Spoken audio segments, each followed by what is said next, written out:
ಖಾರ ಮಾಡುವ ವಿಧಾನ: ಬೆಳ್ಳುಳ್ಳಿ, ಈರುಳ್ಳಿ, 2 ಈರುಳ್ಳಿ ತಗೊಳ್ಳಿ, ಮತ್ತು 2 ಟೊಮಾಟೊ, ಮತ್ತು ಸ್ವಲ್ಪ ದಪ್ಪದಾಗಿ ಟೊಮಾಟೊ ಕಟ್ ಮಾಡ್ಕೊಳ್ಳಿ, ಉರಿತಿರಲ್ಲ. ಇವಾಗ ಉರಿಯೋಕ್ಕೆ ಸ್ವಲ್ಪ ಎಣ್ಣೆ ಮತ್ತು ಬೆಳ್ಳುಳ್ಳಿ ಮತ್ತು ಈರುಳ್ಳಿ ಹಾಕ್ಕೊಳ್ಳಿ. ಸ್ವಲ್ಪ ಕಾಳು ಮೆಣಸು ಹಾಕ್ಕೊಳ್ಳಿ. ರುಚಿಗೆ ಸಾಕಷ್ಟು ಅರಿಶಿನ ಹಾಕ್ಕೊಳ್ಳಿ. ಬ್ರೌನ್ ಕಲರ್ ಆಗೋ ಗಂಟ ಸ್ವಲ್ಪ ಉರಿಬೇಕು. ಮತ್ತು ಕಟ್ ಮಾಡ್ಕೊಂಡಿರೋ ಟೊಮೊಟೊ ಹಾಕಬೇಕು.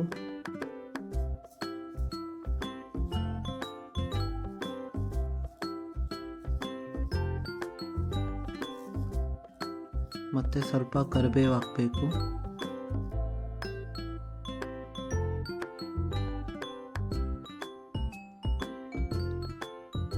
ಮತ್ತು ಸ್ವಲ್ಪ ಕೊತ್ತಂಬರಿ,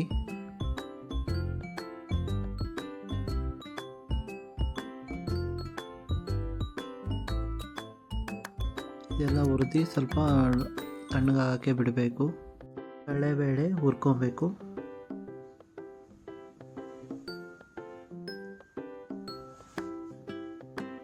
ಸ್ವಲ್ಪ ಉದ್ದಿನಬೇಳೆ ಮಿಕ್ಸ್ ಮಾಡ್ಕೊಬೇಕು.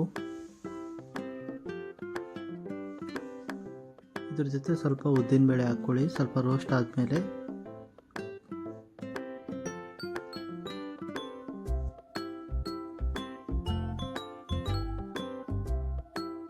ಸ್ವಲ್ಪ ಬ್ರೌನ್ ಕಲರ್ ಆಗೋ ಗಂಟ ಸ್ವಲ್ಪ ಹುರಿಬೇಕು.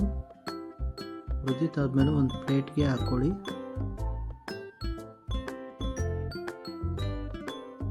ಮತ್ತು ಮಿಕ್ಸಿ ಜಾರ್ಗೆ ರುಚಿಗೆ ತಕ್ಕಷ್ಟು ಖಾರ, ರುಚಿಗೆ ತಕ್ಕಷ್ಟು ಉಪ್ಪು, ಒಂದು ರೌಂಡ್ ಮಿಕ್ಸಿಗೆ ಹಾಕ್ಕೊಬೇಕು.